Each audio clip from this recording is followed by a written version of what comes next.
Good morning, everybody. My name is Michael Halpern. I'm the Deputy Director of the Center for Science and Democracy here at the Union of Concerned Scientists, and we're about to get started. Welcome to this virtual public hearing hosted by the Union of Concerned Scientists on the Environmental Protection Agency's proposed supplemental rule titled Strengthening Transparency in Regulatory Science. This session is being recorded and should post to the Union of Concerned Scientists YouTube page after it ends. We appreciate you taking the time to provide public comments on the proposed supplemental rule. Nearly 100 people registered to provide public comment today, so it should be a full day. We will begin hearing public comments shortly.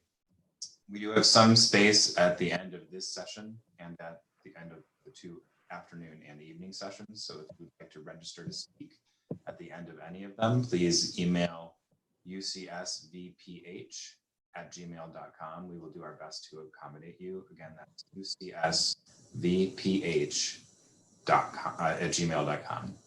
So first, I'm going to turn it over to Ken Kimmel, President of the Union of Concerned Scientists. Ken, please go ahead. Good morning, everyone. Michael, can you just verify that you can see me and hear me? I can hear you. I cannot see you yet. Okay, let me start my video. How about now? Please. Yes. All set? Yes. Great. Good morning, everyone, and welcome. Today, the Union of Concerned Scientists is hosting this hearing for a simple reason. The Environmental Protection Agency has refused to do so. I know that it is quite unusual for a non-governmental organization to hold a public hearing on an agency's proposal. Of course, usually the federal agency that's responsible for hosting for a proposal is responsible for hosting the public hearing, particularly on major proposals while a comment period is open. Interest in this proposal remains very strong. The original draft of this rule received more than 600,000 public comments over a 3.5-month time frame. This supplemental rule that we're here to talk about today significantly changes the initial proposal, but the opportunity for public input has been severely limited, especially when one considers just how sweeping this proposal is and how different it is from the original draft. For this proposal, the EPA originally called for a 30-day window for public comments with no public hearings at all. They recently extended the public comment window to 60 days with a deadline of May 18th, 2020, without any public hearings. This is simply grossly insufficient. During normal times, the government recommends a minimum 60-day comment period, even for the simplest of proposals. These are not normal times, and this is not a simple proposal.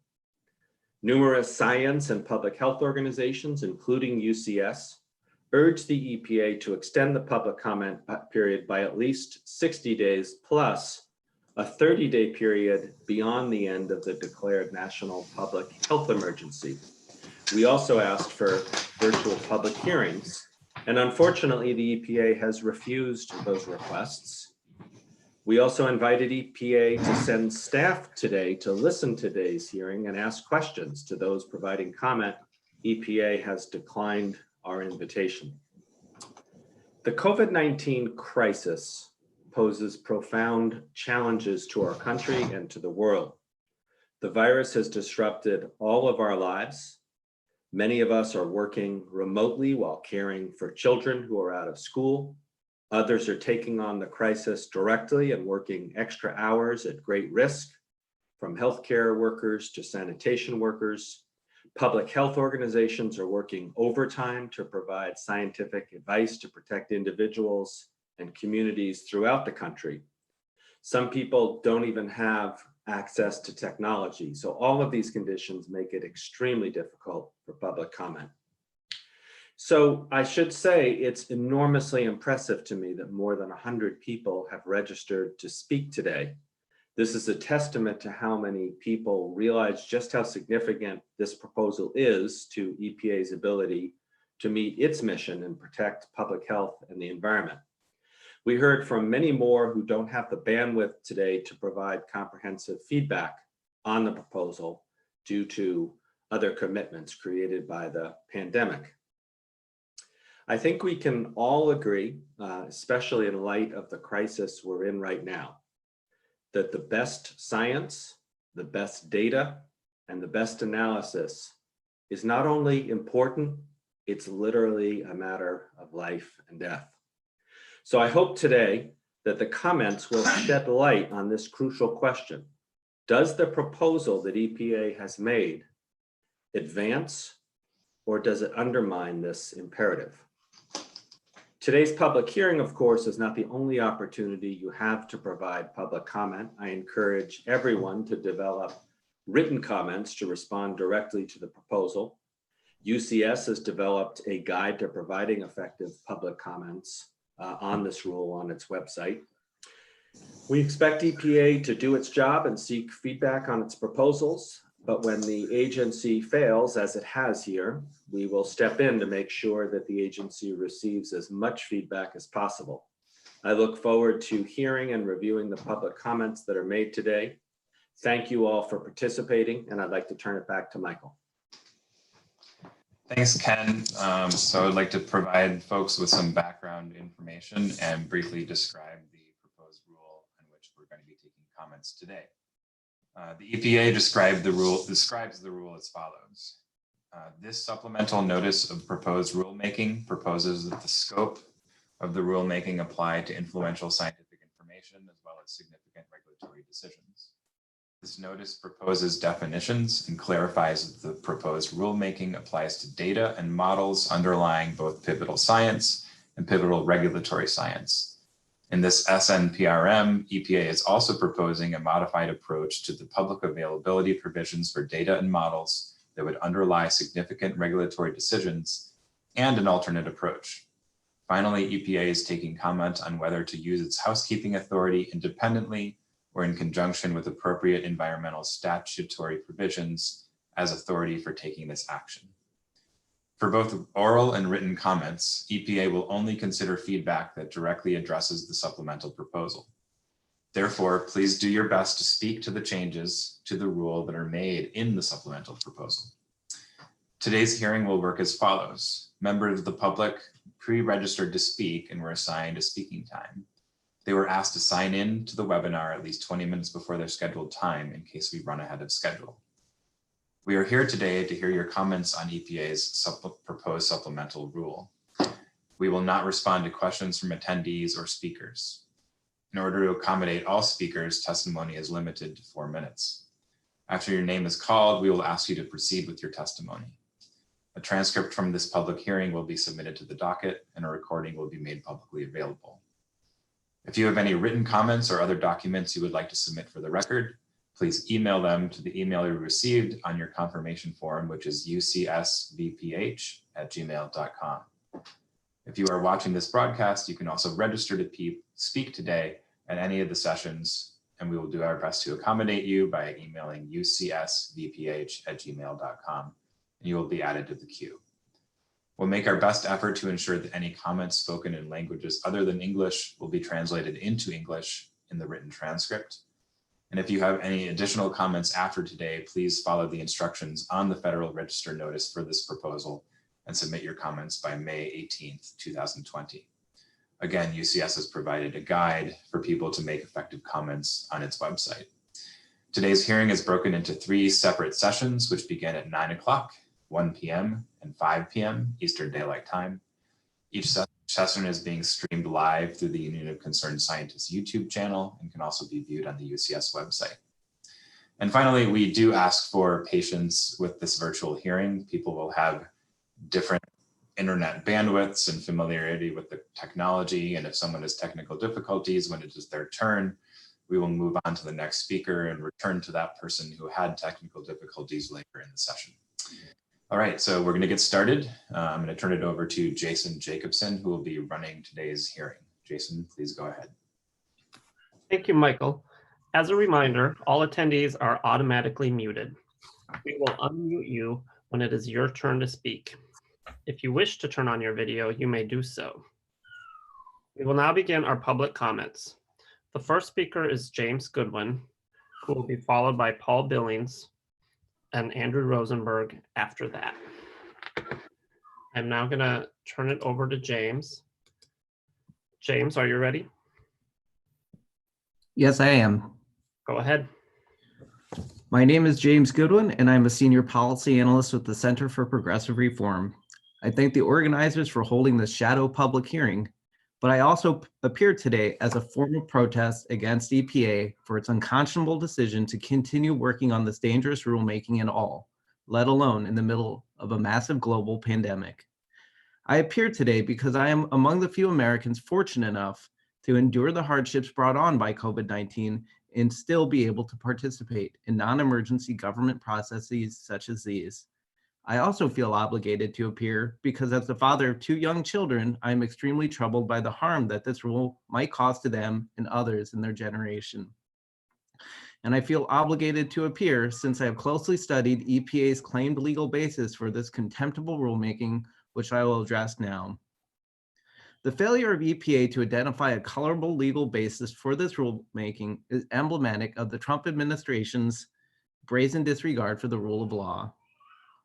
The original proposal laughably gestures at EPA's various authorizing statutes as legal authority.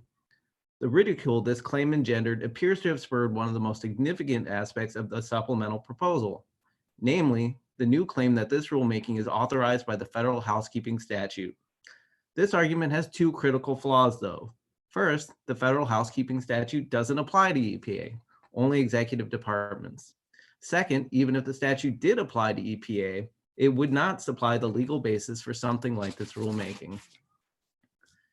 EPA acknowledges that it is not an executive department, but argues that it was nonetheless brought within the scope of the federal housekeeping statute through Reorganization Plan No. 3 of 1970, which created the agency. The essay appended to my oral presentation explains in greater detail why this argument should be rejected. For now, I'll emphasize 2 points.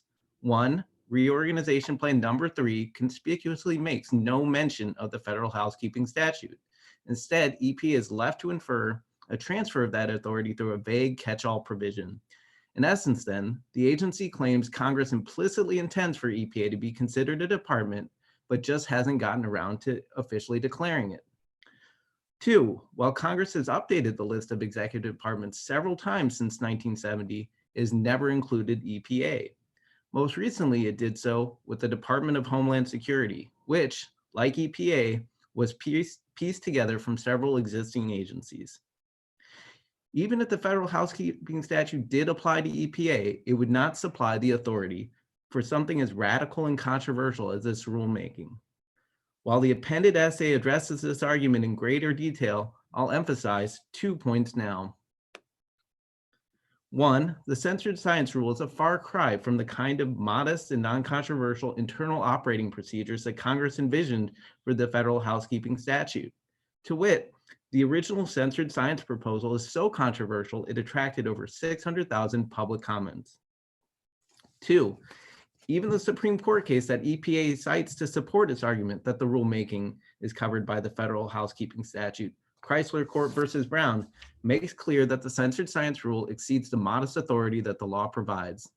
Among other things, the court in Chrysler Corp was troubled by how the rule at issue affected the relationship between the government and private sector entities. Significantly, the operative function of the censored science rule is to affect the relationship between EPA and members of the public. Specifically, it would fundamentally alter how the public participates in the development of new rules by limiting the kinds of views that they can share on the scientific basis for those rules. Today, you will hear many reasons for why EPA should abandon the censored science rule. As I have explained, the lack of a legal basis for the rule provides one more reason. Thank you for your attention.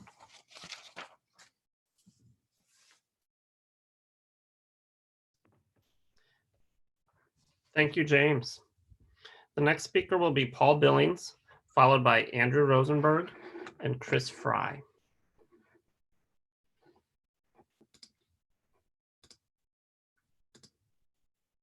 Paul, are you ready to speak? Yes, I'm trying to start my video, but it won't let me. Okay. There you go.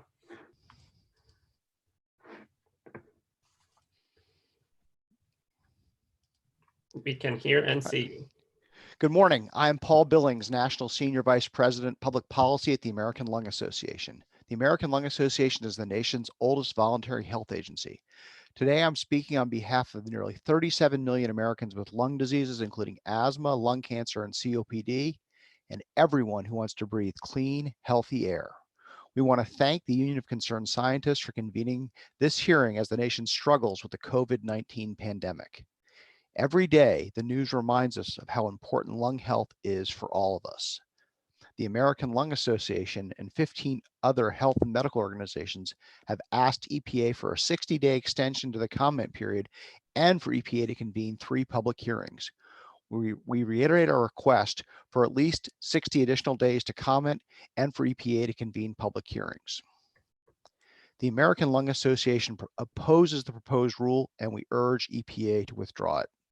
Make no mistake, this proposal is not an effort to strengthen transparency or improve regulatory science. The proposal is an effort to exclude important studies whose conclusions, especially the studies that show that particulate air pollution causes premature death, are inconvenient. Later this morning, we expect EPA Administrator Andy Wheeler to announce that EPA is not strengthening the National Ambient Air Quality Standards for particulate matter. There is a strong and consistent body of scientific evidence that supports strengthening the PM standards. EPA should use this science to inform its policy decisions. It should not arbitrarily exclude studies or cherry pick studies. Like the original proposal, the supplemental notice predicate is that studies that rely on confidential research participant data will be excluded from consideration or use to inform regulations or influential scientific information. To be clear, studies that link air pollution with premature death would be excluded or diminished as the agency develops regulations or influential scientific information. The administrator has the sole discretion to permit a study to be considered or to be given full weight, but that is the exception under the proposed framework. In our written comments, we will discuss our specific concerns with the supplemental's approach to the tiered access approach and the diminished in consideration approach. I'd like to spend my remaining time to share some of the history of this issue. In January 1993, then EPA Administrator Bill Riley released the landmark paper, The Respiratory Health Effects of Passive Smoking, Lung Cancer, and Other Disorders. The paper confirmed what we at the American Lung Association knew, that secondhand smoke harms health, that secondhand smoke kills. It sounds like common sense today. In fact, my adult daughters can't really even imagine a world that didn't think secondhand smoke was harmful. But the tobacco industry attacked in an attempt to make it controversial. The tobacco industry pulled out all the stops to try to undermine and marginalize this report. They sued, they ran expensive PR campaigns, set up or funded front groups, and their lobbyists blanketed Capitol Hill. They were terrified that we were going to get laws and ordinances passed to protect the public from secondhand smoke, including in all work sites, restaurants, bars, and other public places. We know from discovery and later litigation that a tobacco industry lawyer, Chris Horner, wrote a memo to R.J. Reynolds seeking to set up an approach that would include the construction of explicit policy hurdles that EPA must follow and to address process as opposed to scientific substance. They wanted to create a process to limit the use of science that was inconvenient or would lead to policies that could cut into their profits. The memo used the same terms, transparency, sound science, calls for reproducible science, the language the EPA is now using in its proposed rule. The goal of the strategy, as described by Mr. Horner, was to help our generals avoid having to undo the agency's work after the fact. The memo references EPA's pending proposal to set the first PM 2.5 standards and strengthen the ozone NACs as well. The goal was and is to censor science. Make no mistake, the tobacco industry and polluters want to undermine science to stall public health safeguards. In addition to the specific limitations this approach will have at EPA regulations, it may also have a chilling effect on research. Many studies rely on patient volunteers, individuals who agree to share their most personal information with ethical researchers. NIH just announced a new study to see if to determine how many adults in the United States without a confirmed history of infection actually have the SARS-CoV-2 virus. Patients will sign up, but they will have the expectation that their confidentiality will be protected. If patients fear their confidential information will be compromised, or the tobacco industry or some other corporate interest will attempt to manipulate their information to support efforts that could result in, say, more exposure to secondhand smoke, it may stifle or reduce participation in studies. This could have far-reaching negative consequences for public health and the environment. The supplemental proposal to censor science, together with efforts to discount or exclude benefits from pollution reductions and other rulemakings, this appears to be a coordinated effort by EPA to ignore science that is inconvenient to its regulatory rollback agenda. We strongly oppose the supplemental proposal and we urge EPA to withdraw it. Thank you to UCS for convening this public hearing. Thank you for your comments, Paul. The next speaker will be Andrew Rosenberg, followed by Chris Frey and Jennifer McPartlin after that.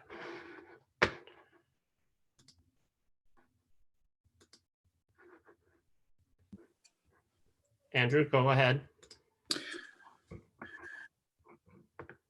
Thank you very much. Thank you for the opportunity to comment today on the EPA's supplemental notice of proposed rulemaking to the 2018 Strengthening Transparency and Regulatory Science Rule. I'm Dr. Andrew Rosenberg, Director of the Center for Science and Democracy at the Union of Concerned Scientists. I have over 30 years experience as a scientist and with regulatory decision-making. This supplemental rule sharpens the way in which this proposal would substitute political judgment and criteria for scientific method and best practice. It will do nothing to increase the transparency of the agency's decision-making. Instead, it clarifies that scientific evidence is of lesser importance than mollifying regulated industry and scoring political points. By instituting completely non-scientific criteria of public availability of underlying data to weight scientific evidence, EPA's so-called transparency rule will severely restrict the agency's ability to protect public health and safety.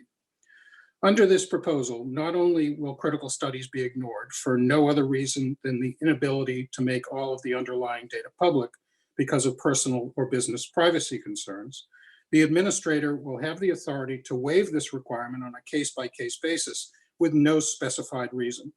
This makes a mockery of the process of relying on the best scientific evidence as required by statutory mandate for all of EPA's regulatory efforts. These requirements for best scientific evidence cannot be waived away by a specious rule under supposed authority of the Housekeeping Act. This is not housekeeping. It is deconstruction of the agency's mission in a manner that is both arbitrary and capricious. The scientific studies most directly targeted for exclusion by this rule are those analyzing medical information of individuals to understand population-level effects. At no time in recent history, because of COVID-19, have we more clearly seen the importance of these epidemiological analyses, yet these are the very studies this rule would cause EPA to ignore. Under no circumstances is the best or strongest evidence dependent upon the public availability of underlying data to the degree required by this supplemental rule. Rather, the best evidence depends on the methods, procedures, study design and execution, and the analytical approach. As a reviewer for numerous journals and for regulatory science for multiple federal agencies, that is what I rely on, not the underlying unanalyzed data. The only purpose for making the raw data, these raw data available for health studies, is to give industry interests a new opportunity to spin the science to meet desired regulatory outcomes. This is an old trick in the tobacco industry's playbook adopted by other unscrupulous actors. Further evidence of the arbitrary and capricious nature of the rule is the requirement for reanalysis. Such a requirement to redo the calculations of all studies and perform pointless sensitivity analyses is not based on good scientific practice and only seeks to paralyze the agency with make work. As with all other aspects of this rule, the agency has not provided analysis of what problem they are trying to solve. There is no analysis of the impacts on public health and safety, nor of the costs of implementation. how can the EPA proceed without such detailed analyses? Because this rule, as clarified by the supplemental notice, would ostensibly apply to all of the science the EPA will utilize from within and outside the agency, it will completely undermine the agency's fundamental mission. EPA, if you are listening, I urge you to immediately withdraw this proposal and stop this travesty. Thank you very much. Thank you, Andrew Rosenberg. The next speaker will be Chris Frey, followed by Jennifer McPartlin and Representative Paul Tonko. Okay, thank you. Yeah, I'm Chris Frey. I'm a distinguished university professor at North Carolina State University. I'm a past chair of the EPA Clean Air Scientific Advisory Committee, a past member of the EPA Science Advisory Board and the EPA Fit for Scientific Advisory Panel. As a researcher in environmental engineering, I've published over 130 peer-reviewed journal papers. These comments are my own. The EPA is proposing in the supplemental new procedures for how science should be conducted within the agency without the benefit of a great many things. One is the rigorous identification of what is the problem to be solved. Second is without rigorous diagnosis of how to solve an actual problem, if any. Third is lack of rigorous interaction with scientists internal to the EPA, such as EPA career staff, and external to the EPA, such as via its scientific advisory boards, including the ones I mentioned that I've served on. Without development, demonstration, and evaluation of alternative approaches prior to arriving at proposals for a regulation, without detailed evaluation of whether, and if so how, the proposed rule could conflict with existing statutes, such as the Clean Air Act in the case of the National Ambient Air Quality Standards, without due consideration of alternative methods for changing internal practices to the extent that such practices merit changes, such as the development of internal working documents, white papers, or guidance, rather than a regulation.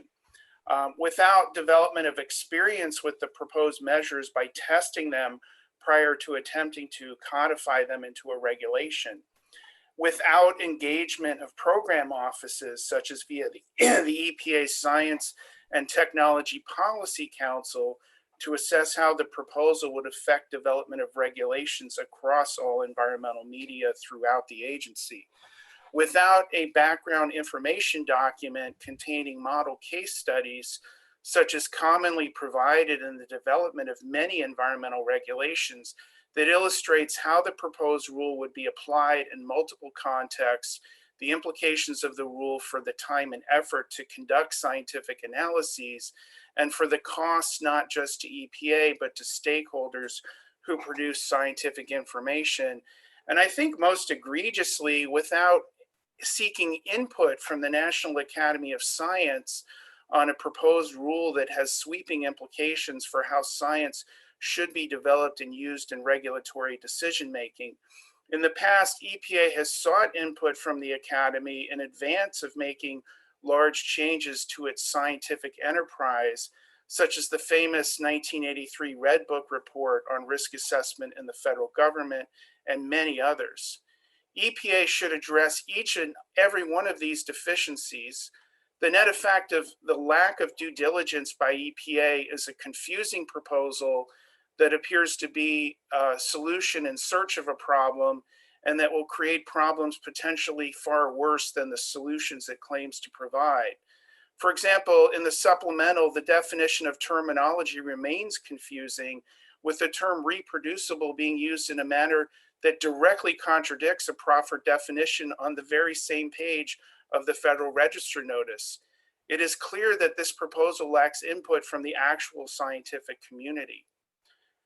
Given the origins of this proposal with some members of Congress, EPA should convince the public that this proposal is not merely a politically motivated subterfuge aimed at excluding scientific evidence that would support health protective standards. Thank you. Thank you, Chris Frey. Next up, we have Jennifer McPartlin, followed by Representative Paul Tonko and John Bachman after that.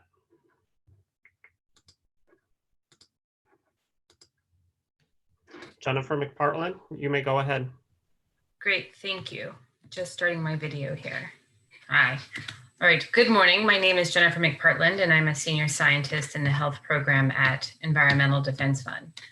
EPA's supplemental censored science proposal continues to dismiss the agency's core mission, protection of human health and the environment. Under the guise of transparency, the proposal would severely constrain the agency's use of best available science in violation of many of its statutes. If finalized, the rule will erode critical public health protections and with them, the scientific integrity and public trust of the agency. The fundamental premise of the proposal remains unchanged: to restrict EPA's use of critical scientific studies unless the data underlying those studies are publicly available. The data underlying many scientific studies are not publicly available and cannot be made publicly available. For example, research involving human subjects often rely on medical or other personal information that researchers cannot make public for legal, ethical, and practical reasons. Additionally, advances in data science have made it increasingly more challenging to effectively de-identify study subjects and protect their privacy. These are among the key studies we rely on to ensure our water is safe to drink, our air is safe to breathe, and our land is safe for our children to play. The supplemental proposal puts forward two new significant expansions. First, the proposal would now apply to all data and models, not just dose response data and models. And second, the proposal would apply to influential scientific information in addition to significant regulations. With these sweeping expansions, EPA's unwarranted, burdensome proposal would apply to all scientific information the agency considers across its most important scientific outputs. The supplemental proposal introduces troubling so-called alternative options for how the agency would treat studies without publicly available underlying data. These options, providing tiered access to underlying study data or assigning lesser weight to studies without publicly available underlying data, still threaten the agency's use of best available science. Moreover, EPA fails to provide even a modicum of analysis of how these options would actually be implemented, their associated costs, which would be significant, and their impacts on the scientific community, agency activities, and public health decision-making. The supplemental proposal continues to completely disregard established effective mechanisms used to vet scientific research, including peer review and consensus and findings across multiple studies. EPA provides no explanation or justification showing that this proposal would improve upon these established mechanisms. The supplemental proposal also continues to raise several troubling concepts that are contrary to scientific best practices and chemical assessment, as discussed extensively in the seminal National Academy's report, Science and Decisions. Specifically, the proposed rule ignores the report's conclusions that thresholds of effects for chemical exposures are the exception rather than the rule, given biological and exposure variability across the population. The proposal also gives more value to studies that employ a variety of dose response models, an approach that can be misleading. Multiple bad analyses does not make a study more credible. Americans need and expect EPA to use the best available science. Right now, key organizations and institutes across the country are grappling with how best to respond to the COVID-19 crisis, including the EPA. Several groups, including Congress, have raised serious concerns around how the censored science proposal might impair EPA's use of critical studies to help address the current situation and its future use of studies to improve preparedness. EDF supports meaningful transparency in science and the ongoing efforts in the scientific community to provide that transparency. But this proposal is not about transparency. It is about political interest to roll back public health and environmental protections. Finally, I'd like to express dismay at EPA's decision to proceed with this proposal in the midst of an unprecedented health crisis that prevents key public health experts from engaging in this process. EDF strongly recommends that EPA withdraw the proposed rule. Thank you. Thank you, Jennifer McPartlin. Next up, we have Representative Paul Tonko, followed by John Bachman and Molly Rock after that. Okay, thank you, Jason. Can you hear me? We can hear you. Can you see me? I'm starting your video right now. Okay, you should be able to start your video. Okay, are we? Yep. Do you see me? Yep, go ahead. Oh, thank you. Thank you, Jason. And thank you to UCS for the opportunity to bring us all together. And it's an honor to join with so many of the environmental groups and environmental and advocates that are so concerned about this issue. It's an honor to join with you. So I'm Paul Tonko. I represent New York's 20th Congressional District. As Energy and Commerce, Environment and Climate Change Subcommittee Chair, I want to express grave concerns about the Environmental Protection Agency's proposed rule supplemental published on March 3rd, 2020, entitled Strengthening Transparency in Regulatory Science. Nearly 2 years ago, I testified at EPA's public hearing, strongly urging EPA to withdraw the earlier iteration of this selective science rule. That rule would have allowed EPA to selectively exclude studies with conclusions they found unfavorable. I was joined by over 100 members of Congress, 1,000 scientists, and the leading scientific advocacy organizations in America in condemning this outrageous act. Clearly, EPA did not heed our call. The path they chose, given this blowback, was to release a supplemental rule that effectively does the same thing. This supplemental allows EPA to prioritize studies, and not just for rulemaking, for all EPA activities. Let me repeat that, for all EPA activities. They must have known this would be problematic because they are trying to get this rule adopted in the dark of night. EPA is rushing the rule with a shortened comment period, no public hearing, and during a pandemic. This is shameful behavior, and I'm glad UCS is giving us the opportunity to act. EPA's new proposal, like the one before it, would severely limit the types of research that EPA could take into account when developing policies. It has been cloaked in arguments about transparency, but let's all admit here that this argument is bunk. This has nothing to do with transparency. They even admit in this rule text that EPA is looking for industry stakeholders to be able to reanalyze studies. Why would an industry stakeholder ever reanalyze a study unless it wanted its conclusions reversed? This is a thinly veiled campaign to limit serious and highly credible scientific research that supports critical regulatory action. Why would a science-driven public agency undertake such a radical departure from existing and widely accepted scientific standards? EPA presents no evidence at all that peer review, a system that has literally built American scientific might, is failing. In fact, only 2 out of 10,000 papers are retracted in the United States. The system is strong, the system is fair, and the system leads to positive scientific and public health outcomes. Today's proposal and its false claims about transparency are consistent with that pattern, a fact that was put on full display when the administration realized its broad approach would hurt regulated industries too, since many EPA chemical reviews rely upon confidential business information. To get around this, the rule would give the EPA administrator complete discretion to deprioritize studies, essentially guaranteeing that public interest will always matter more than science. That's why I refer to this policy as selective science. This proposed rule will be used to erode landmark achievements in public health and environmental safety.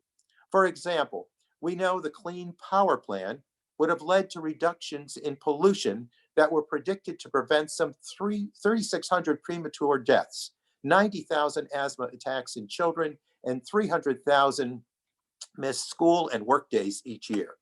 Many of these health benefits were partially determined by landmark clean air studies like the Harvard 6-city study.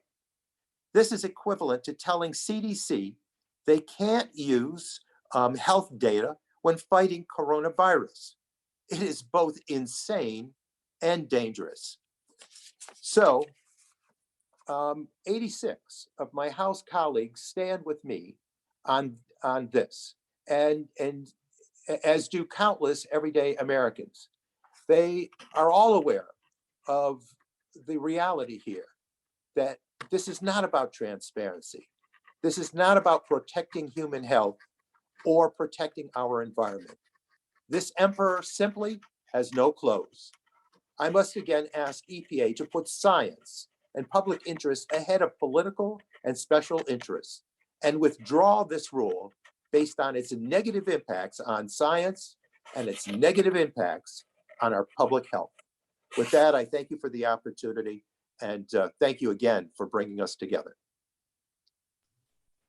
Thank you, Representative Tonko. Next up, we have John Bachman, followed by Molly Roche and Vijay Maya after that. Okay.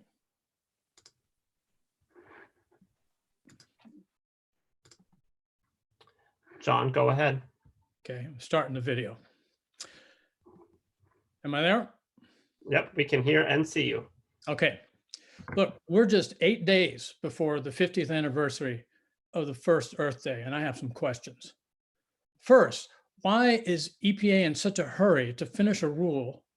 Why is EPA proposing to regulate science and rolling back regulations on pollution?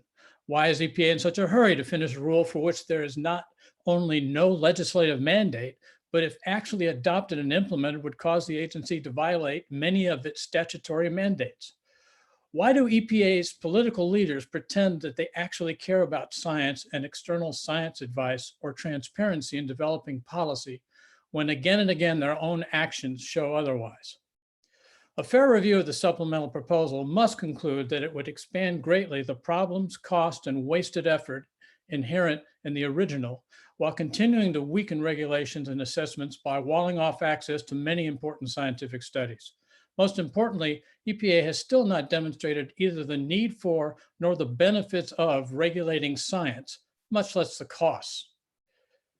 A statement in the draft SAB report still stands. In general, the SAB finds that the EPA has not fully identified the problem to be addressed by the proposed rule. Absolutely. The agency has not demonstrated the need for this proposed regulation. In the past, EPA has shown the flexibility to handle significant data issues, including reanalysis, when they've arisen. I played a role in promoting some of these in the fine particle standards. EPA can continue to use its existing procedures as it moves toward improving transparency, which we all would like, along with other federal agencies. The agency can better address evolving scientific information related to dose response issues by issuing guidance without trying to craft a fixed regulation that would make the need for reanalysis more important than any other criterion for evaluating the scientific literature used for regulatory decision-making.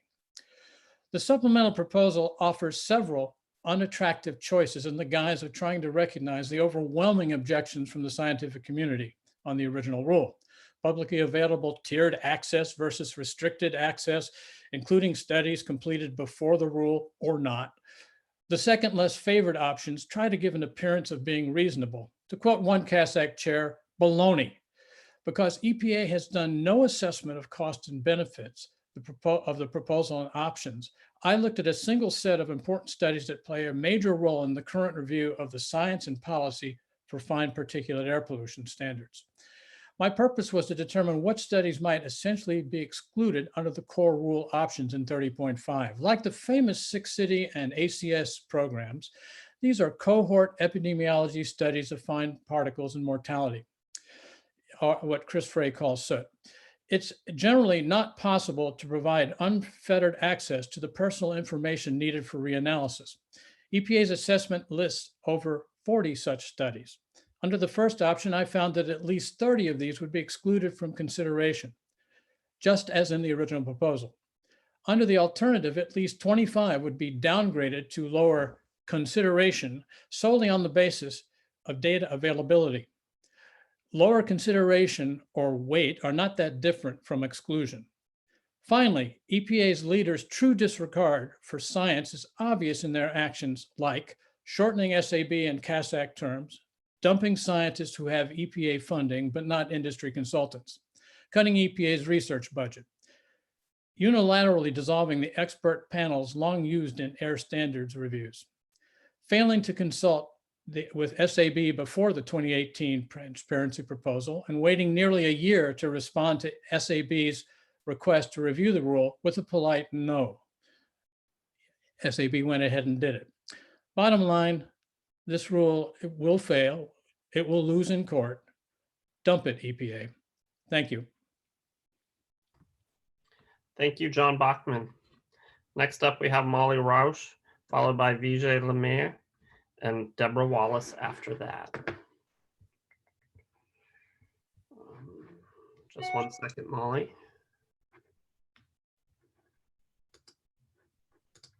Good morning. Okay, Molly, go ahead. Hi, good morning. Can you hear me? We can hear and see you. Great. Good morning. I'm Molly Rauch, Public Health Policy Director for Moms Clean Air Force. Thank you so much to the Union of Concerned Scientists for hosting this hearing today. I am here on behalf of more than 1 million Moms Clean Air Force members to oppose this proposal and the supplemental, which would prevent relevant peer-reviewed public health research from being considered when the agency is setting life-saving pollution standards. Moms have been speaking out by the thousands against this proposal since it was first introduced, and the supplemental has resolved none of our initial concerns. The censored science proposal at issue today would force EPA staff to ignore studies that use private data sets.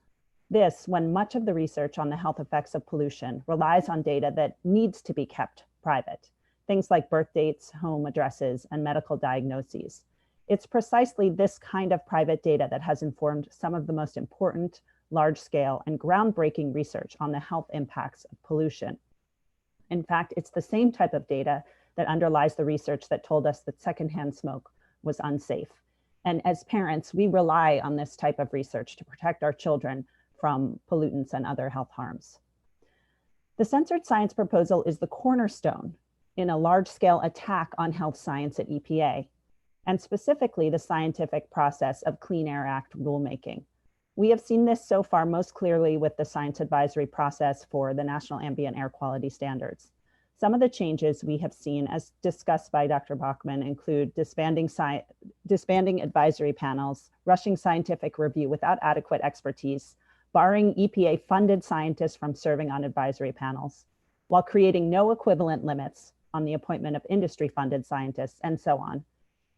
If this EPA truly wanted to take more care with analysis and with considering science, we would not be seeing this kind of wholesale disregard for science in every other aspect of the NAAQS work.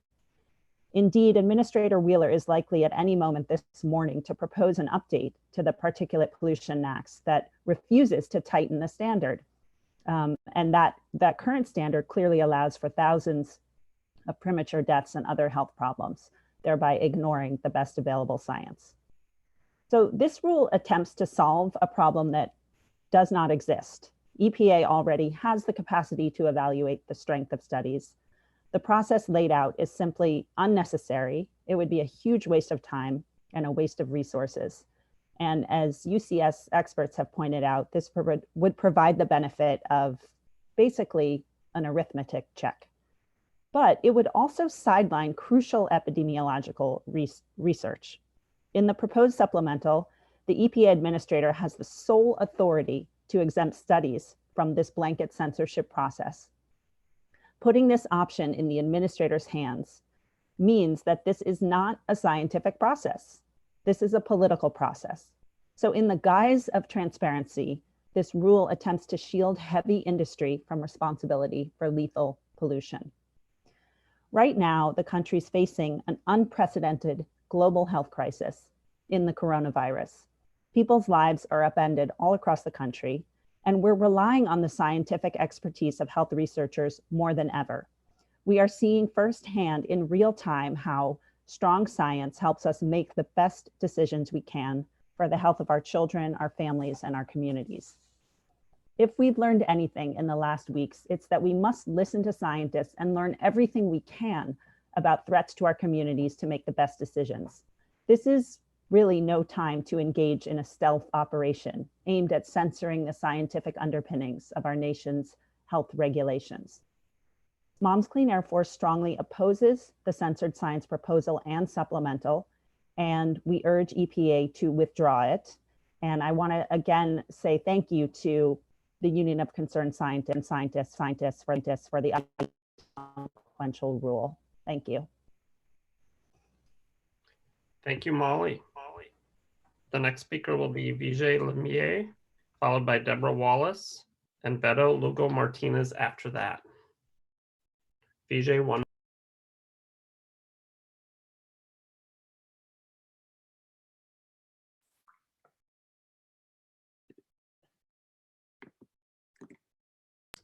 Vijay, go ahead.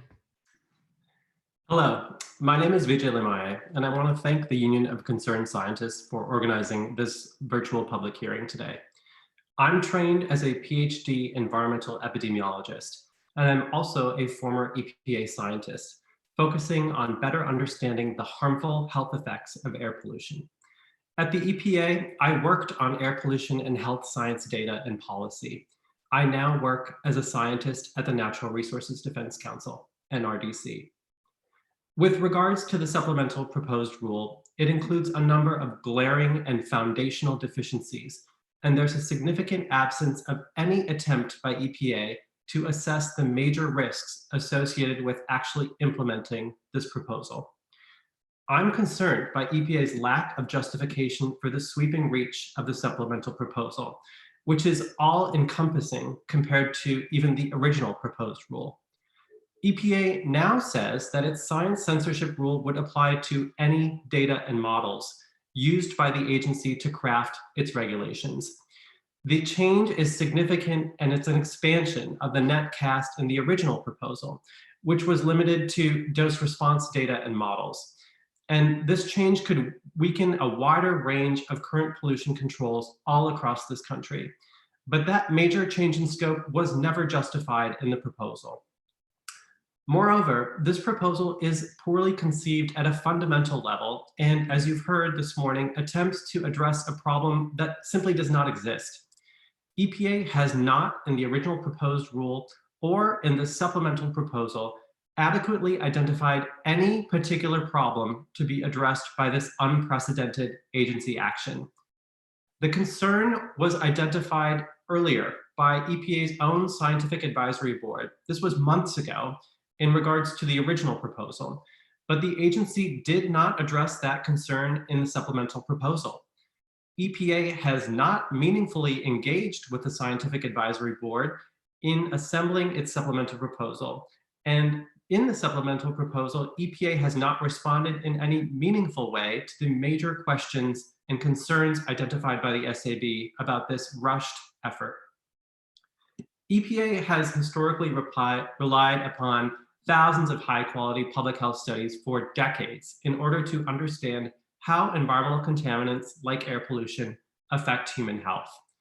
This approach, based on a careful parsing of the best available scientific evidence, data that has been thoroughly reanalyzed and validated, has delivered profound health and economic benefits to the American public over the past 50 years, to the tune of $2 trillion by the agency's own estimate. The monumental achievements of the Clean Air Act, propelled and strengthened by expert application of epidemiology, toxicology, and interdisciplinary environmental health science, should speak for themselves. Any attempt at this point to unsettle the agency's proven process and cast doubt on the integrity of overwhelming and thoroughly validated health evidence is simply not justified. The supplemental proposal lacks any reasonable legal or scientific rationale. The recently finalized integrated science assessment for fine particulate matter, soot, air pollution demonstrates that the existing scientific review processes are fully functioning to capture and characterize the best available science as mandated by law. In working to survey the available literature and identifying health outcomes caused by exposure to harmful air pollution, I know that EPA staffers carefully review and follow federal privacy protections, data integrity laws, and the agency's already high bar for consideration of scientific evidence. Thoughtful attention is already paid to critically assessing the quality of each study's methods and results, including the quality of underlying data from which conclusions are made about causal effects. And no decision at EPA is made on the basis of a single study alone. Rather, scientists work for years to painstakingly assemble and assess the evidence. This approach is working, but the supplemental proposal would upend it by enabling political meddling in the agency's work. EPA now proposes to prioritize its consideration of certain scientific studies over others without any clear criteria or a transparent, publicly accountable process. That's a recipe for bias and chaos in future EPA rulemaking because there's no clear explanation for how such important decisions will be made or implemented. The supplemental rule proposes to give EPA the expansive new authority in the administrator to ignore the rule's own unprecedented restrictions and make exceptions to allow for hand-picked studies to be considered in the agency's work. Moreover, the administrator would not need to provide any robust explanation for such a drastic intervention. In summary, the agency has not adequately shown the need for this proposed regulation. To the contrary, this defective supplemental proposal would ignite cascading waves of unnecessary, unworkable, and hugely expensive implementation issues. It would also directly enable selective interference in the scientific. And that is time. Thank you, Vijay. Next, we have Debra Wallace, followed by Beto Lugo Martinez, and Patrice McDermott after that. Hello, I have no video, so it's just going to be audio. That is just fine. Go right ahead, Debra. Okay. My name is Debra Wallace. I got my PhD in ecology in 1971 and have served in industry, government, academia, and the non-private sector. I have authored and co-authored many peer-reviewed publications. As a member of the Environment section of American Public Health Association, I am circulating a letter to Andrew Wheeler asking for rescinding of this rule. It has about 100 signatures to date of environmental and public health scientists, doctors, and nurses. The letter points out flaws in the rule that are not yet widely discussed. For example, one of the important tools in environmental health analysis is the meta-analysis. By excluding so many studies because of this raw data rule, there may not be enough admitted studies to support meta-analyses. Secondly, the rule would create a massive database on a website, inviting hacking by parties with commercial interest in laxness of standards and by hackers who are either pranksters or use ransomware. Hackers could falsify data and analyses, erase data and analyses, and re-identify individuals. Hacking has become one of the most expensive and disruptive crimes. Hacking by corporations is so common that the Cyber Infrastructure Agency of Homeland Security gives it a class by itself. Another point, the rule opens policy and standard setting processes to, quote, reanalysis, alternative models, and independent validation, unquote, including by well-funded consultants and direct employees of the regulated industries. Thus, the rule shows no recognition of the influence of conflicts of interest on scientific results and provides no assurance of testing and correcting for conflicts of interest. Indeed, it invites distortion of science by conflicts of interest. There is a large literature on conflicts of interest that documents the bias they introduce into results and conclusions. Another point, the rule fails to recognize the social science of informed consent and a broad informed consent, which indicates that fewer volunteers would participate in environmental health research if they knew that their data would be posted and would be available to for-profit industries. Privacy is very important to volunteers. The new 2017 Common Rule, with which EPA must comply, requires use of the broad informed consent form for studies that would post data.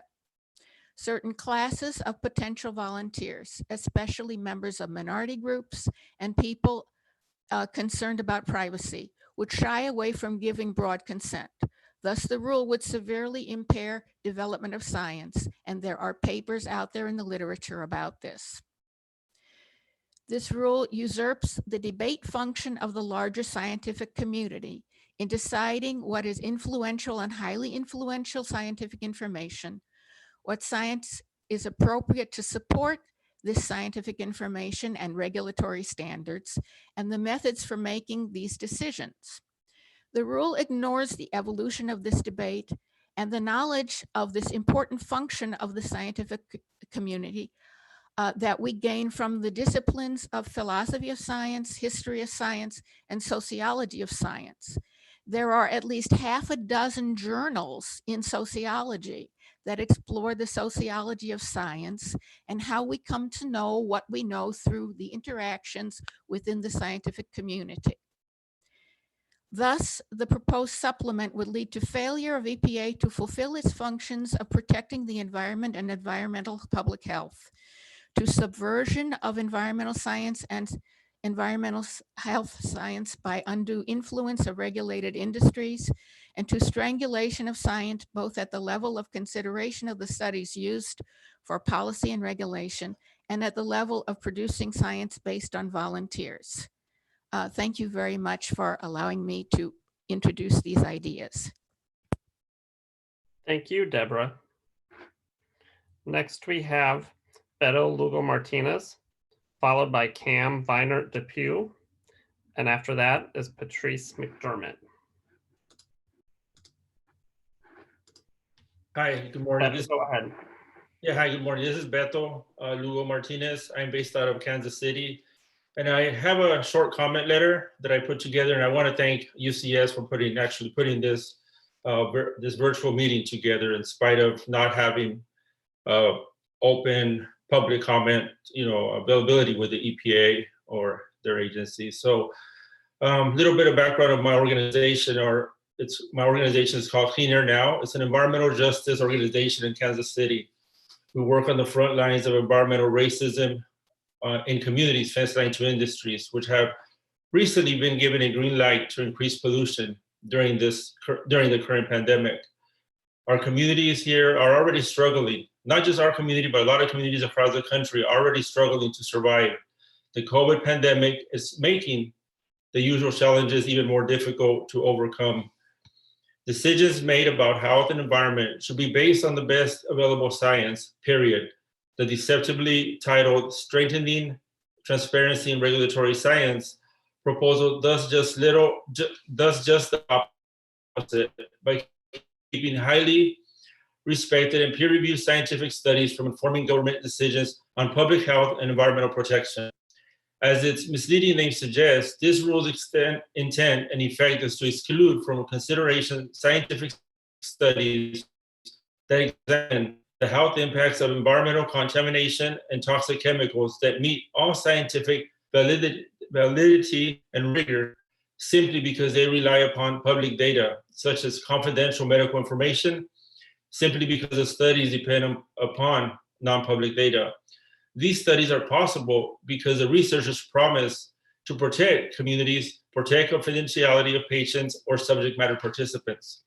Environmental justice frontline communities, although always overlooked by environmental enforcement agencies, have finally found a way to use scientific facts to redirect decisions that affect public and environmental health.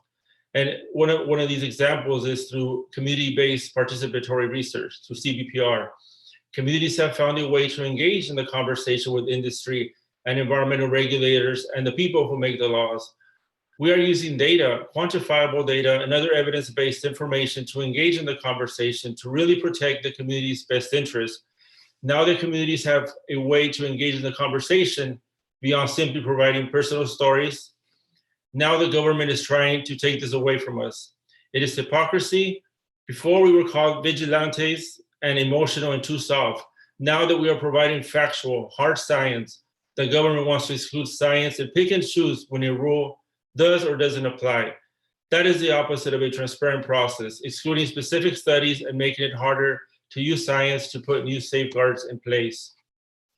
When science-based facts are not taken into account into permitting or land use decisions or enforcement actions, our community members suffer the most. This proposal echoes tactics used by the fossil fuel, big ag, and chemical industries to invalidate science. It exemplifies the administration's abandonment of public protections entirely and has made access to the commons a free-for-all for the highest bidders, showing the public once again it prioritizes profits over people. I am outraged that we are even having this conversation in the middle of a pandemic. The situation around COVID is a perfect example. While the White House may at times attempt to redirect our actions to appease economic interests, ultimately, governors and community leaders are looking to our healthcare professionals, our researchers, and scientists to guide their decisions towards an outcome that is most suited to protect the general public. More than ever, we should be listening to what science is telling us about our health. We should not be restricting the use of science in decision-making. Excluding science-based facts will adversely and disproportionately affect public health and impact communities of color. We should be prioritizing our ability to protect our air, water, climate, and health. It is a critical time to embrace science-based protections for community health and keep communities safe from chemical toxicants. Thank you. Thank you for the opportunity to speak today. Thank you, Beto. Next, we have Cam Viner Depew, followed by Patrice McDermott and Michael Buza after that. Cam, go ahead when you're ready. Great, can you hear me? We can. Great. Good morning, everyone. Thank you for giving me the time to speak today on such an important issue. My name is Cam Vayner Depew. I work for the American Lung Association's Healthy Air Campaign. Known as the nation's oldest voluntary health agency, the American Lung Association's primary mission is to save lives, particularly by improving lung health and preventing lung disease. The American Lung Association strongly opposes the EPA's so-called strengthening transparency and regulatory science proposal. Under this proposal, many key studies that show the impact of air pollution on health could be downplayed or excluded. This proposal would not strengthen or clarify transparency within science or improve regulatory science. As I will discuss, this proposal would lead to the exclusion of critical studies within the rulemaking process and the agency more broadly. This includes studies that show that particulate matter air pollution causes premature death and elevated risks of respiratory illnesses. In fact, I'd like to highlight two particularly important studies that this proposal would deem as not transparent and therefore could exclude from the EPA's rulemaking process. First, in 1993, researchers at Harvard University published a landmark air pollution study showing that particulate matter air pollution was linked to premature death. The Harvard 6 Cities study tracked the health of 8,111 adults and 14,000 children in 6 small cities in the United States beginning in the 1970s. The results found that people in cities with cleaner air were living 2 to 3 years longer than those living in cities with dirtier air. The findings added that residents of the city with the dirtiest air in Steubenville, Ohio, were 26% more likely to die prematurely than were citizens of the cleanest city in Portage, Wisconsin. Another finding that stood out to researchers from this study was that the culprit was particulate matter, not sulfur dioxide as they had thought. Industry and their allies in Congress challenged the findings of this study and others similarly important studies. Instead of blocking the studies, as this proposal would do, EPA took a logical step and referred the study to an independent third party, the Health Effects Institute, for a deep dive review. There, autonomous reviewers examined the data and developed a report that confirmed their original findings. In addition to the Harvard 6 Cities study, the American Cancer Society's Cancer Prevention Study 2, which began in 1982, was a landmark piece of research that revealed some of the many risks to human health from breathing air pollution. Private health and medical data was used from hundreds of thousands of participants and shed light on the need to clean up emissions from power plants, diesel engines, and many other pollution sources in order to protect our public health. These 2 studies with decades-old patient data and others in the long list of studies that found evidence of harm from industrial emissions appear to be targets of this proposed rule. Once published, these studies raised alarms in the public health community about the increased likelihood of respiratory illnesses and premature deaths due to air pollutants like particulate matter, as well as the disproportionate effect of poor air quality on the most vulnerable communities. In response, industry used the same messaging developed by the tobacco industry to challenge the transparency of public health science, the same arguments used in this proposal. Moreover, EPA's rushed process around this proposal while missing adequate reviews all highlight a key problem with this rule. It will not improve the use of science at EPA. restricting the use of studies like the Harvard Six City Studies and the American Cancer Society study would falsely downplay the impact of air pollution on health. It is essential to use the best public health science when it comes to making decisions about our public health. On behalf of the millions of Americans who struggle with poor air quality and personally suffer from the impacts, I urge the EPA to withdraw this proposal. Thank you. Thank you, Cam. Next, we have Patrice McDermott, followed by Michael Buza, and after that is Dr. Bernie Goldstein. Patrice, one moment.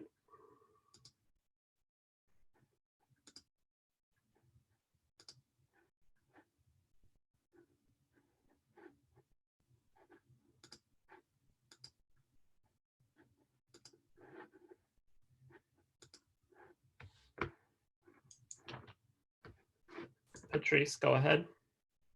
Thank you. My name is Patrice McDermott, and I'm Director of Government Information Watch and have worked in the area of transparency and accountability for approximately 40 years. My remarks today are intended to address those issues. What the EPA is proposing is not transparency, nor is it transparent science. It has long been an underlying principle of advocates for government transparency and accountability that trust in government is dependent on both the openness of government policies, rules, and practices, and certainty that privacy-protected information, PPI, will be held confidential when it is given to government agencies.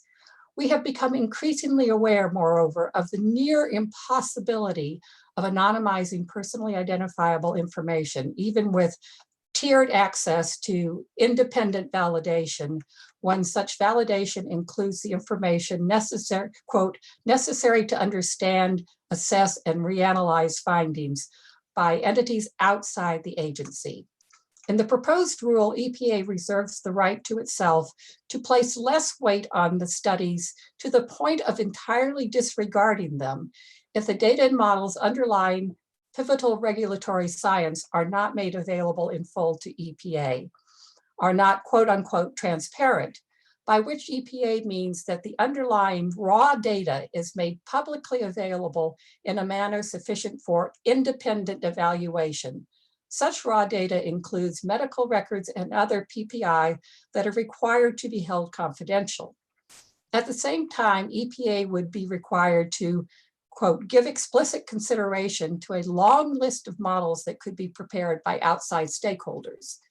The rule also proposes an exclusionary test that eliminates individual studies based solely on whether the data is transparent.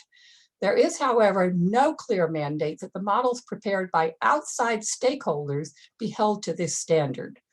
Worse, both the meaning of the exclusionary test itself and the decision to exempt a particular study from the requirement of public availability are explicitly left entirely to the discretion of the administrator to apply on a case-by-case basis. This is not transparency.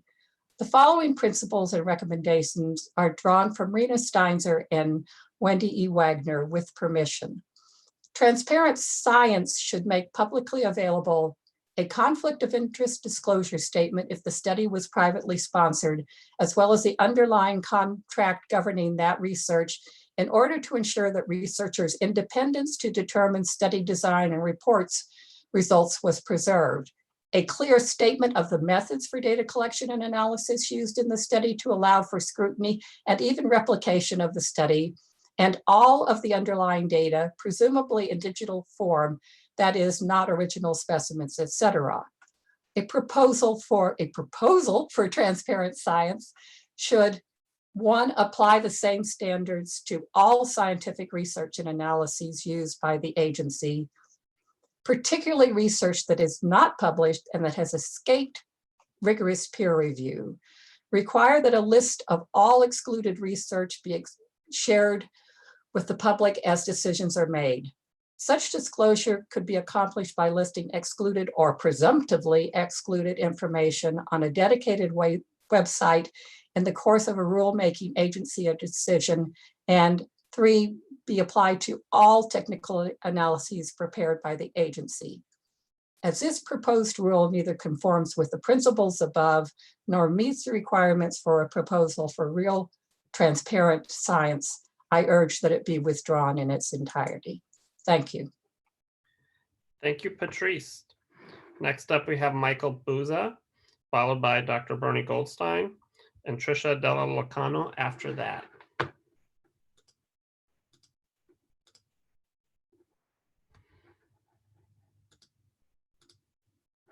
Hello, Mike. Go ahead. Yes, can you hear me? We can hear you. Okay. My name's Mike Buzza. I'm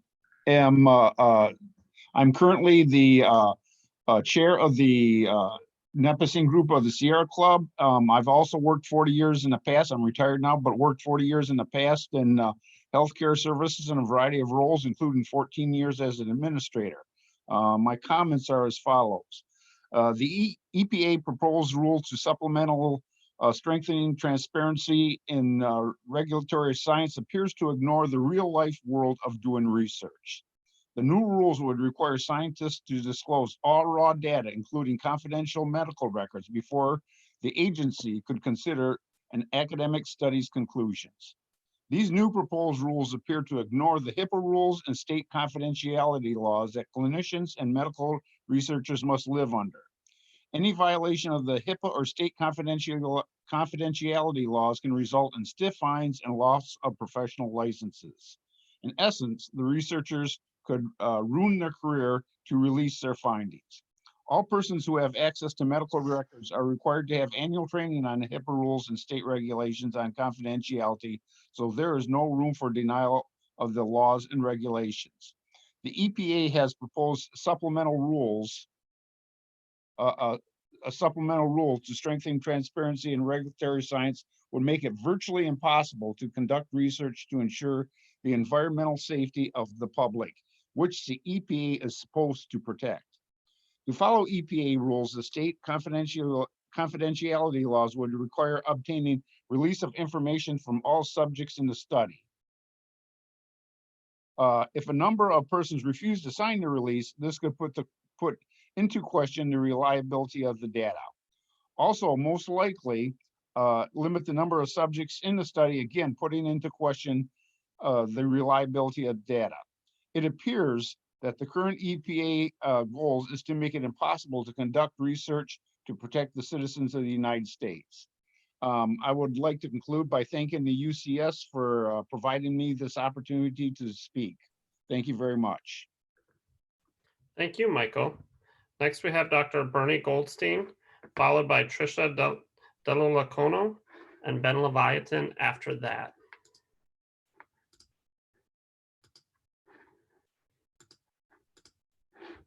Dr. Goldstein, go ahead. First, my deepest thanks to the Union of Concerned Scientists for their hard work in putting on this hearing. I'll focus my remarks on fine particulates and biomedical plausibility. I have an influential scientific model, which I wish were wrong.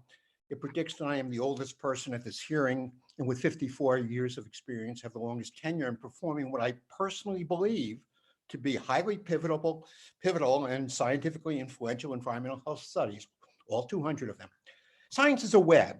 Disentangling one part of the web from another by artificial definitions is impossible. For fine particulates, it was Sid Laskin in the 1940s who first showed that they penetrated deeply into the lung and were more toxic than coarse particles. But a fine particle standard could not be set under the 1970 Clean Air Act until much, much later. Many confirmatory approaches in laboratory animals were needed, not all initially supporting the Laskin findings. Also needed was a robust monitor to measure fine particles, which took years and also much controversy. But without these studies, we could have not had either the Harvard Six Cities study nor the American Cancer Society study. These are the poster children for the alleged need for transparency. There are thousands of studies that have since confirmed the Harvard findings, again, not unanimously. Let me emphasize that none of the studies that I've already referred to fit the supplement's definition of replication or reanalysis, which seems to be its major impact. They fit this new term called reproduction. The definitions given in the supplement are mostly hand-waving or not applicable to environmental epidemiology. One approach we do use in science, while imperfect, is to look at citations as a relevant indicator of influential science. I'll speak to biological plausibility, which is almost uniformly a factor in EPA's description of the scientific analysis underlying regulation. As much of the studies related to biological plausibility that are cited by EPA are not dose response models, they would clearly be affected by the new supplement. As defined in the December 2019 particulate ISA, biological plausibility is part of the weight of evidence analysis that considers the totality of the health effects evidence, including consistency and coherence of effects described in experimental and observational health studies. Each of the 6 health effects chapters contains a section on biological plausibility. Basically, there's not only do they have additional references, I counted about 20% more in the chapter on cardiovascular effects. They also reference in these biological plausibility sections the previous ISA, which presumably references the previous ISA before that. Are all of these scientifically influential, since they've all been incorporated into the findings that EPA uses? Again, not always complete agreements. I've mentioned it's not surprising that it's not complete agreement given the complexity and inherent challenges, but that is the crucial point. Without a clear definition, the administrator is free to cherry pick which studies he or she wishes to call on. Finally, these decision points and new definitions should be added to the many aspects of this overall proposal that should have been reviewed by EPA's congressionally mandated scientific advisory board. Thank you. Thank you, Dr. Goldstein. Next up, we have Trisha Dell'Ocono, followed by Ben Levitan and Dr. Rick Bine after that. Trisha, go ahead. Hello, my name is Trisha Dell'Ocono, and I am the National Field Manager for Moms Clean Air Force. We are a community of over 1 million moms and dads united against air pollution to protect our children's health. I'm also a mom to 4 young children. My family is currently practicing physical distancing in our home in New Jersey due to our public health crisis. I'm grateful to the Union of Concerned Scientists for organizing this public virtual hearing today. I joined this hearing this morning to speak out in opposition to Administrator Wheeler's attempts to censor science in the name of transparency. Right now, we are facing an unprecedented public health crisis. American families are relying on the scientific expertise of health researchers to protect us now more than ever. We are seeing how strong science helps us make the best decisions we can for the health of our children, our families, and our communities. As the coronavirus crisis worsens across the country, the EPA should be making a special effort to listen to the voices of scientists and public health experts to make decisions that will protect our health in the face of this pandemic, not make us sicker. This proposal put forth by the Trump administration constrains and undermines scientific integrity and the sound voice of scientists. This is an attack while the country is grappling with a global pandemic.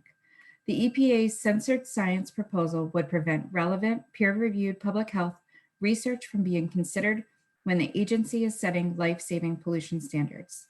Moms Clean Air Force members across the country have been speaking out by the thousands against this proposal since it was first introduced 2 years ago.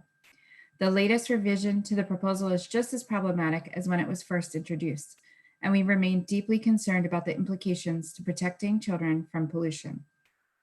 Science keeps our families safe, and the Trump EPA wants to cast it aside to benefit industry polluters. American families depend on EPA's consideration of high-quality science to protect us from the impacts of air pollution and toxic chemicals. This proposal would exclude certain types of public health research from consideration, placing the health of our children at risk. Limiting the scientific information the EPA can use to identify public health threats and protect us from pollution is reckless and dangerous. Not only does this proposal compel EPA to subject high-quality research to extreme, unnecessary, and untenable levels of disclosure, but it also includes loopholes that would allow the administration to exempt the industry from having to disclose details of its own studies. American families depend on the EPA and high quality science to protect families like mine from the impacts of air pollution and toxic chemicals. This proposal puts the protection in jeopardy, placing the health of our children at risk. This proposal would also significantly limit the research and data that EPA can use to make informed policy decisions under major public health and environmental laws. Moms Clean Air Force members are highly familiar with the impact that pollution has on people and the devastating health impacts of pollution. EPA's job is to protect human health and the environment, not to pretend pollution doesn't harm people. Moms Clean Air Force members are highly familiar with the impact that pollution has on people. My own family was exposed to a toxic chemical after a horrifying accident in my community that left us breathing polluted air and poisoned my family. As a mom who has witnessed her children's health deteriorate due to polluted air they were breathing, I know personally what it is like to rely on scientific studies and sound science whose data informed us during that horrifying time. And again, during this coronavirus pandemic, my family is relying on sound science to keep us safe. On behalf of my family and the Moms Clean Air Force 1 million members, I strongly urge EPA to withdraw this dangerous proposal for the health and safety of our children. Thank you. Thank you, Tricia. Next, we have Ben Levitin, followed by Dr. Rick Vine and Theodore Brown after that. Ben, please go ahead. Good morning. My name is Ben Levitin, and I'm a senior attorney on the U.S. Clean Air team at Environmental Defense Fund.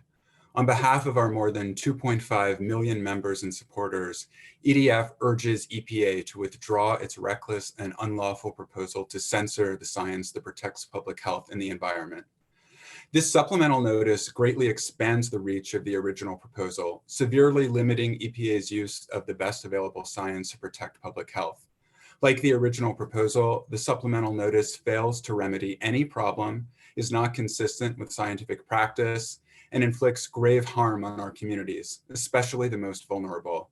If implemented, it would bar EPA from considering the best scientific evidence when making decisions about our health and environment, which would undermine bedrock protections that have saved millions of lives.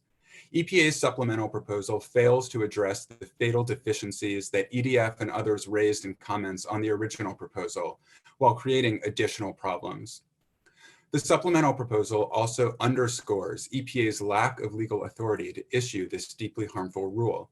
EPA now asserts for the first time that an obscure federal law known as the housekeeping statute authorizes this sweeping attack on health science. This novel legal theory flouts the plain language and history of this statute, both of which make clear that EPA is not an executive department with housekeeping authorities. Even if EPA were an executive department, the censored science rule is clearly substantive and would profoundly affect EPA's implementation of multiple environmental laws. It is therefore beyond the housekeeping powers granted by the statute for any agency.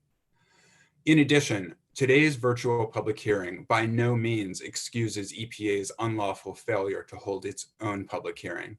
Section 307D of the Clean Air Act requires EPA to hold a public hearing for the supplemental proposal, as the agency did for the original proposal in 2018. The original proposal easily met the criteria for public hearing requirements, and the supplemental proposal only expands the scope of the action and heightens the necessity for public input. While we greatly appreciate today's opportunity to express some of our many concerns, EPA's refusal to hold a public hearing remains unlawful and undermines the public's ability to weigh in on this harmful and consequential action. Finally, EPA's decision to expand its attack on public health science during a national health crisis is dangerous and unconscionable.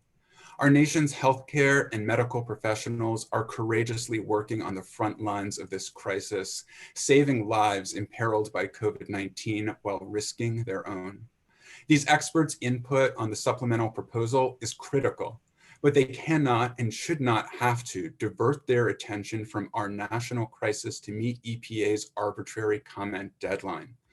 Neither should citizens be demanded to address this outrageous attack on public health while grieving the illness and deaths of their loved ones, juggling remote work, homeschooling, and childcare, and confronting financial, mental health, and other personal challenges.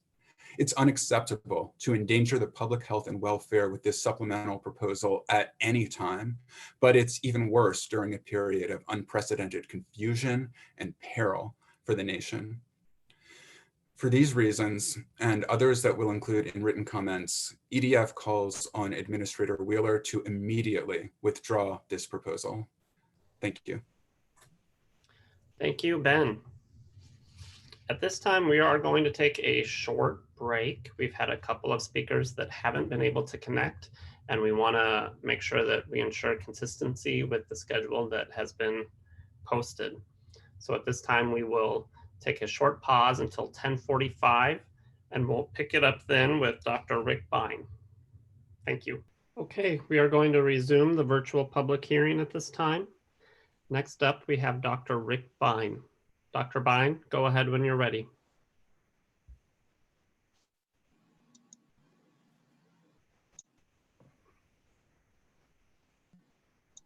I don't have the video yet. Oh, we can see you. Okay.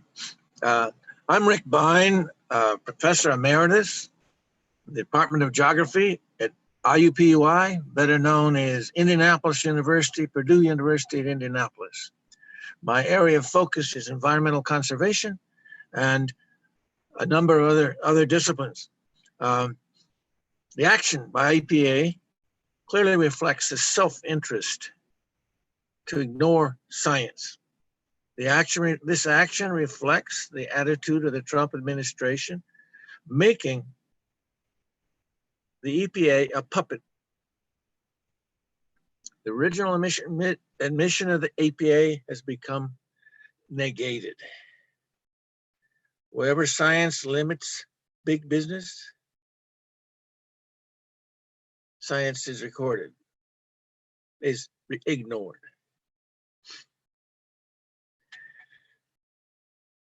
Ecological concepts of population dynamics show that periodic pandemics occur. Many history of these things as civilizations have collapsed. Diseases included bubonic plague, Spanish flu, SARS. These are some more recent ones, but many, many times in the past. We have much writings by people like Rachel Carson, Thomas Malthus, Paul Ehrlich, Jared Diamond, talking about the problem of this disease or diseases coming from time to time. This is the kind of thing that's being ignored and has a serious problem and because of the lack of peer review and transparency. And that's all I have to say. Thank you. Thank you, Dr. Bine. Next up, we have Theodore Brown. Theodore, you can go ahead when you're ready. Okay, my video up? It is. Okay, thank you for the opportunity to speak today. I spent a long career as a research scientist and as director of the Beckman Institute, a large interdisciplinary research center at the University of Illinois in Urbana-Champaign. And I've also written on science's role as a source of authority and expertise in society. The all-encompassing supplemental notice, strengthening transparency in regulatory science, is frightening in its obvious motivations and the dangerous directions in which it takes us. The proposed new rules nod toward the idea that fully public data and analyses should override results that are not fully public for whatever reason, and that we can thus be assured of policy outcomes most closely aligned with the public interest. Well, others have spoken here this morning very eloquently on how the proposed restrictions will cripple effective rulemaking. When results of relevance and reliability are cast aside, even though they may be the most important or the only feasible source of useful data.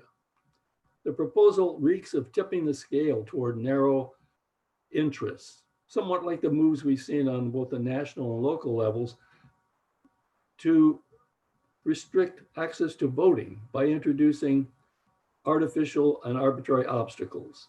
It couldn't have come at a worse time. We have a very serious problem in front of us. We can ill afford such tactics in this world, challenged by the changes wrought by global warming and now the coronavirus pandemic. Now more than ever, we must listen closely to what science can tell us. Policy and action will be increasingly based upon, or should be increasingly based upon, scientific results coming from powerful and reliable models in a constant state of evolution as the models themselves improve and as the inputs change. The supplemental proposal would place such work in limbo. In other words, it doesn't take advantage. In fact, it denies the efficacy of advances in computational science and other ways of creating reliable and complex models to help us solve these complex problems. Science is at its best when it serves as an open forum to aid in analysis and policy formation. The new rules would make it much easier to block consideration, and I emphasize the word block, of relevant data and model results. We can no longer fail to act while the damage is being done, and then only then make policy for mitigating it. As the agency charged with protecting an increasingly besieged environment, the EPA must be free to draw upon the best that science can offer society. Many who've spoken today have made clear that the notion of transparency that drives this proposed change is deeply flawed. It takes us away from practices worthy of a free democracy, of considering all the evidence informing rules and policies. Now our challenge is how to block the adoption of such a perversely wrong move. Thank you. Thank you, Theodore. I'll now turn it over to Michael Halpern from the Union of Concerned Scientists.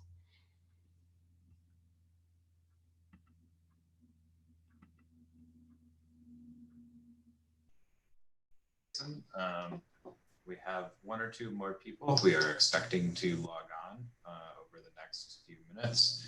So we're going to take one more break for about 5 to 6 minutes and see if they show up. So again, we'll take a quick break for 5 minutes or so. This concludes the morning session. The recording of this session should be available on the YouTube page of the Union of Concerned Scientists shortly. The afternoon session will begin at 1 p.m. and the evening session at 5 p.m. Eastern Time. Thank you.